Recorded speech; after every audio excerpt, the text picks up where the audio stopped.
各位气定神闲的观众朋友们，大家好，欢迎观看胖天使健康生活小课堂。多年前我读到过一则病例，讲一位女士每天抱怨自己老公睡觉时候呼噜声太大，影响自己休息，多年以来尝试各种办法也不能改善，直到今年呢，先生去世了，她才发现没有了熟悉的呼噜声，她却再也无法安然入眠了。听到这则病例，您的感受是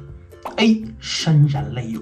B. 心如铁桶， C. 细思极恐， D. 我没听懂，请把您的答案打在公屏上。于是胖天使本人毅然决然选择了 C. 细思极恐。这个故事告诉我们的智力就是打呼噜是真的可能会短命的。打呼噜学名打鼾是由于呼吸过程中空气通过咽腔最狭窄的部位，也就是血营垂和软腭之间手产生震动而出现的噪音。什么情况下容易打呼噜呢？咽腔越窄就越容易打呼噜，主要见于以下的5种情况。其一胖子，人胖哪儿都胖，没有一个细胞是无辜的。颈部脂肪堆积，软腭肥厚，在平躺的时候都会加重咽腔的狭窄。胖天使刚回整形外科那会儿，有一次颗粒组织生活，把我跟另一个胖大夫安排合住一间，我们俩就晚上噪音对波对了一夜最后还是我输了。胖天使呢就早上起床4点多钟跑马路牙子上蹲着睡2小时跑题了。情况2，老年。随着年纪增大我们的喉咙呢会逐渐变窄，呼吸机会变得无力，肺活量减小。与此同时，舌咽部位的肌张力下降，导致平窝位、舌后坠加重狭窄，更容易打呼噜。情况3，先天发育比如说小下颌。有的朋友挺瘦挺年轻的，但是一睡觉就鼾声如雷，很有可能就是下巴颏小或者后缩，骨头在前头挡住了，你舌头腺体就只能往后面挤，于是就把咽腔给堵窄了，打鼾就会很严重。而且注意这种打鼾就算您做隆科科成型都不好使，你光把骨头表面往前推了，里面的空间一点都没变，打鼾是不会改善的。再比如说，有的小朋友天生就打呼噜，这种你做个体检，经常就会收到一份报告，叫腺样体肥大比如说左右两边俩扁桃体天生比别人大一圈，那气道可不就窄了吗？肯定容易打呼噜。还有呢，就是某些诊断鼻部畸形的，比如说先天性鼻中隔偏曲鼻腔狭窄的，我们睡觉的时候主要还是依靠鼻腔来呼吸的，你狭窄了，气流还没到咽腔呢，已经恨不得气若游丝了，那就很可能冲不开这个狭窄的咽腔，就会造成周期性的剧烈打鼾。第4种情况叫做组织肿胀，原本人挺正常的，但是突然出现一些原发继发因素，导致会咽部位肿起来了，或者鼻腔阻塞了。比如说咱们春季非常常见的过敏性鼻炎，睡觉的时候鼻子塞了，而且怎么醒都醒不出鼻涕，为什么呀？鼻腔里面肿起来了。你看春天晚上经常有一些跟鳄鱼一样死亡翻滚的同学，包括某只长胡子的胖鳄鱼很多时候就是过敏性鼻炎患者。为什么呢？众所周知一侧鼻孔堵了怎么通？巨简单，右鼻孔堵了咱们就左侧卧位左鼻孔堵了就右侧卧位，一会儿呢它自己就通开了。不会有人不知道这常识吧？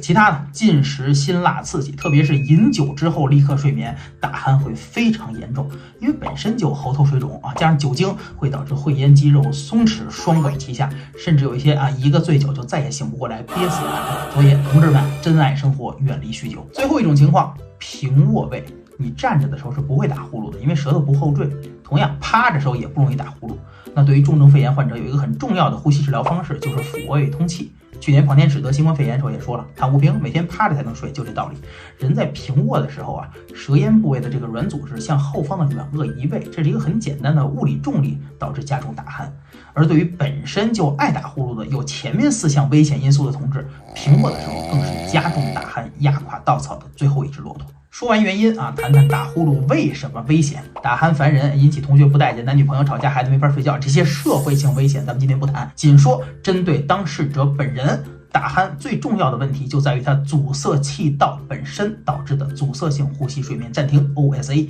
以及由于 OSA 继发的一系列症状，统称阻塞性睡眠呼吸暂停低通气综合征 OSAS。 相对于 OSA顺便说一句，单纯的如果说只是发出声响却完全不阻塞气道的那种打呼噜，我们称之为原发性打鼾，不在我们今天的治疗范围内。那么如何判断自己或者家人的打呼噜有没有阻塞气道呢？简单的判别标准如下，一共是8道是非题。1，是不是男的2，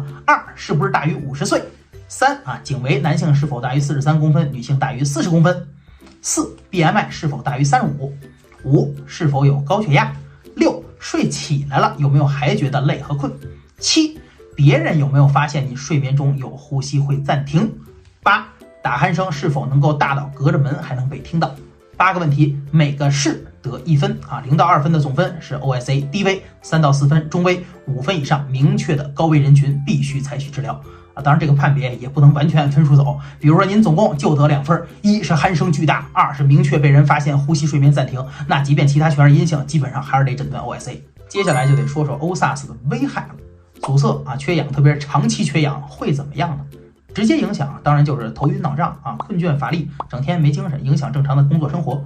对于儿童来说，缺氧明确的影响身体和智力双方向的发育，而对成年人来说，则是血压升高、心梗、心律失常、脑溢血以及一系列神经精神疾病的主要诱发因素之一。所以千万别觉得打呼噜是小事儿，它就像高血压、糖尿病、肥胖症一样，是个看起来常见又无害，实则缓缓致人死地的恐怖杀手。因此上，如何治疗打呼噜啊，这里特指的 OSA 性的打鼾，就成为了无数人关注的目标，更成为了无数营销者赚钱的利器。某平台搜索防打鼾神器啊，映入眼帘的赫然是一组鼻孔塞啊，紧接着还有一鼻夹子，看得我一脸花式问号啊！因为打鼾啊是通过鼻子里面流进空气，所以为了不打鼾就把鼻孔塞上是吧？OSAS 患者表示超级赞啊！如何能不打呼噜？死人不就不打呼噜了吗？这逻辑看上去怎么看都没毛病。不知道这类靠塞住呼吸道来防止打鼾的产品有没有通过基本伦理啊？接着呢是各种神奇的物理止鼾器啊，比如说止鼾牙套、止鼾舌套、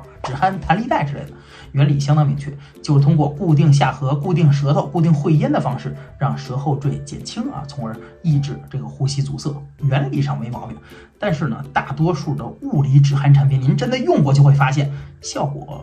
非常不尽如人意啊。主要问题有2点，其一啊是本身这玩意儿带着呢就很影响睡眠质量，其二啊睡觉的时候人是会动的呀，稍微动一动，神器一备了，效果就没了。早上起床还因为长时间的固定，有时候嘴巴合不上了，舌头被吸肿了，脖子动不了了，都有可能出现。别问我怎么知道的。更牛逼的电子止鼾器啊，有几种不同的工作模式。一种呢叫止鼾枕头，号称能感应你是不是平躺着睡，一旦发现你平躺着，枕头就把一边充气，然后逼着你脑袋转成侧着的。这个我没玩过，评论区如果有买过的小伙伴可以评论一下这东西到底有没有用。第二个叫呼噜圈啊，就贴下巴磕头上，号称能用微电流让肌肉恢复张力，避免舌后坠，纯粹的智商税，啥用都没有。最后一种最离谱啊，叫电击止鼾器啊，就是只要你打呼噜超过一定的分贝，就电击你一下把你电醒。发明这东西的人心里变态吧？你是能把打呼噜给治住，但是你就没想过半夜给电击这事有可能让用户更早猝死吗？说完了各种的不靠谱神器，我们再来看看睡眠呼吸专科推荐治疗 OSAS 的各种手段。其一，最简单的睡眠姿态啊，尽量采用侧卧位、俯卧位。如果说必须要平卧的话，建议抬高床头来采取半坐卧位，有效的避免舌后坠，来充分打开气道。接下来呢，改善生活习惯，严格的戒烟戒酒啊，特别是睡前酒。胖子注意减肥啊，1年40斤，说到做不到不行。顺道说一句啊，大家咱们在看科普的时候，我发现总是那些号称一招解决叉小秘籍这种视频能获得人们的青睐。一旦大夫跟你说要改良习惯，要戒烟戒酒，要减肥，要定期随访，你们就当睁眼看不见。这种投机主义的理念真的不推荐啊。接下来一些药物治疗，主要是针对各种过敏性呼吸道阻塞的患者，比如说我们之前介绍过的2代抗组胺药物们啊，治疗过敏性鼻炎的孟鲁斯特，以及一些能够润湿鼻腔、具有减轻过敏症状效果的止鼾喷雾等等。当然这些最好您先去看看变态反应科或者耳鼻喉科，明确诊断之后再开药治疗。再来就是呼吸道矫正啊，这里主要针对的是有各种先后天口鼻腔或者腔内器官畸形的患者。简单一点的方式就是长期佩戴矫正器啊，当然还有一些针对性的手术了，比如说鼻中隔偏曲矫正啊，或者血溶质腭咽成型手术，让切除肥大的扁桃体、多余的软腭脂肪啊，甚至部分舌体，从而拓宽气道啊。当然也有更大的一些，比如说上下颌的颌骨成型手术等等。但是这里说的每一样，从佩戴矫正器开始，都必须先从耳鼻喉科或者呼吸睡眠中心看起啊，最终呢由口腔科或者耳鼻喉科医生制定具体的治疗方案，我们千万别自作主张。最后也是像胖天使一样 ，OSAS 成年人群真正得以救赎的唯一神器——家用正压呼吸机 CPAP。这类呼吸机不干别的啊，就往脸上套一面罩，然后直接往你呼吸道里灌气，而且因为它是正压通气啊，绝对不存在气道被舌后坠堵住这说，直接给你冲开。由于其使用和维护非常简单，而且无创，家用呼吸机也是目前为止成人重度 OSAS 的首选治疗方式。当然啊，具体需不需要用啊？用呼吸机什么模式，怎么通气，参数怎么给，肯定不是大家自己决定的，还是建议我们走一趟大医院的呼吸睡眠中心，好好的做一套检查，比如说多导睡眠监测啊 PSG， 让专科医生给你制定一个呼吸机的使用攻略，才能最科学、最健康的把打鼾对我们的伤害降到最低。好吧，那今天节目我们就讲到这儿。有关打鼾啊故事还有防治，大家还有什么想知道的，欢迎弹幕和评论区留言啊！再次感谢大家观看，这里是胖医师健康生活小课堂，我们下期节目再见。